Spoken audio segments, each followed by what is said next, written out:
नमस्कार बालमित्रांनो, मी प्रिया.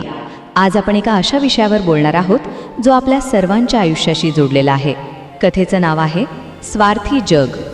प्रियाताई, आज शाळेत माझ्या एका मित्राने फक्त स्वतःच्या फायद्यासाठी मला खोटं ठरवलं. मला खूप वाईट वाटलं. हे जग इतकं स्वार्थी का असतं हो?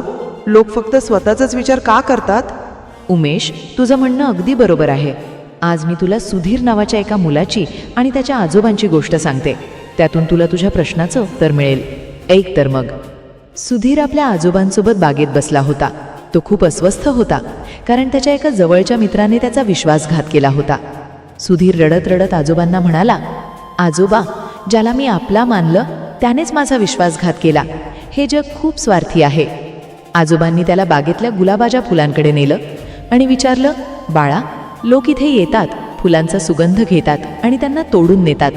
फुलांना त्रास होतो हे कोणालाच दिसत नाही, कारण प्रत्येकाला फक्त आपला आनंद हवा असतो. मग तू सांगा, गुलाब उमळणं सोडतो का? नाही ना. गुलाब तर नेहमीच सुवास देतो. मग आपणही गुलाबासारखं बनायचं का? आजोबांनी त्याला एका जुन्या वडाच्या झाडाकडे नेले आणि म्हणाले, हे बघ सुधीर, हे झाड बघ. उन्हात ते स्वतः तापतं, पण आपल्याला सावली देतं. पक्षी त्यावर घरटी बांधतात, लोक फळं खातात. झाड कोणाकडूनच काही मागत नाही. जग जरी स्वार्थी असलं ना बाळा, तरी तू या झाडासारखा बनायला शिक.